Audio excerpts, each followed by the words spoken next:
explain, and then this is again echoing what you guys have seen, like why the sea turtles typically get the funding. Na Pinoys, so at Sea Turtle, oh, it's here. Okay, it's here.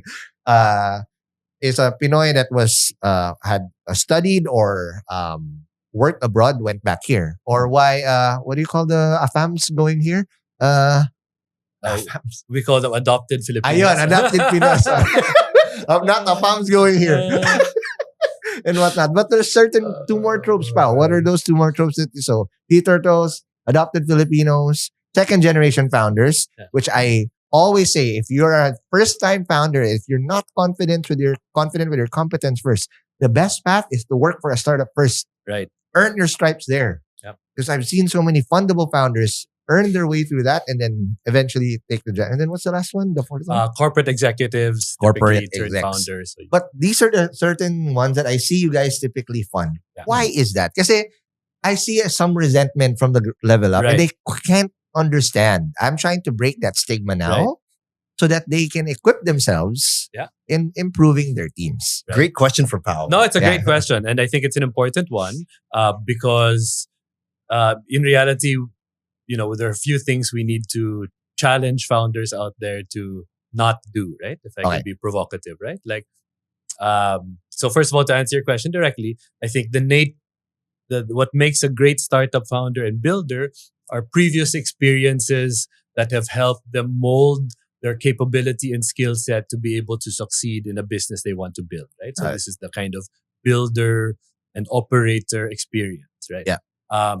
Which is why those profiles you mentioned, typically, they would have a variety of experiences that would allow them to bring to bear to whatever startup they're building, right? So I think that's the framework by which we think about the types of experiences that each of those different profiles would have, right?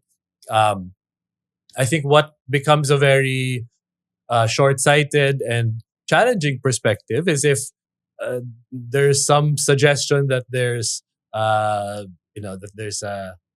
underlying bias in the types of founders we back.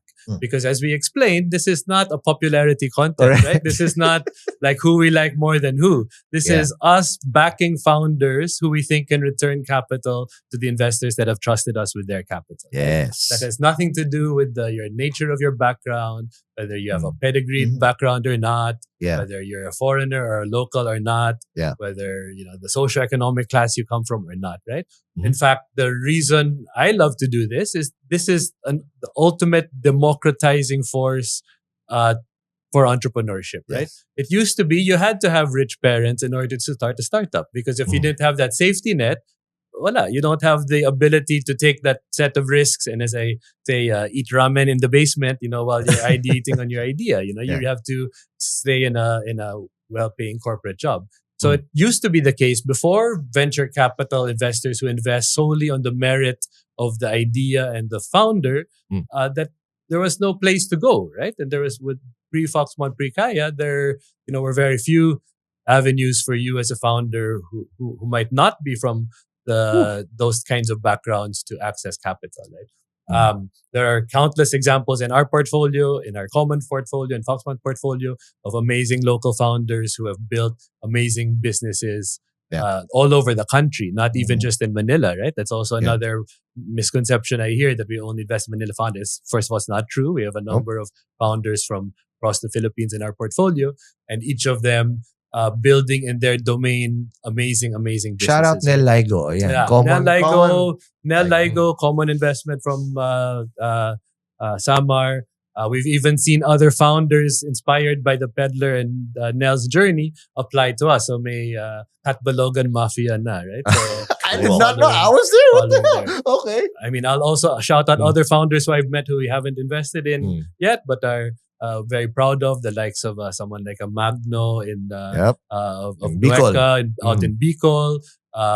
Juka Laksina, who's one of our founders. Go Eden, whose office is in Tarlac, building an agricultural inputs marketplace. I mean, these are amazing founders who are, doing amazing things, right? So, first of all, and what I like to say to challenge those who might, because it's an easy way to fall back, right? You get rejected and then you say, lash out and you say that it's that there's some Hindi naman bias. sila nag-i-invest. Exactly, that there's some bias in how we make the decision. As we just explained, it's actually very structured and systematic and scientific how we study whether we think your business will be a success or not. Right? Yeah. Of course, your story and your experience, your motivation, what you bring to the table are all part of that. But as we've shown time and again in our portfolios, local founders have just as high a shot as any other breed of founders out there. Correct.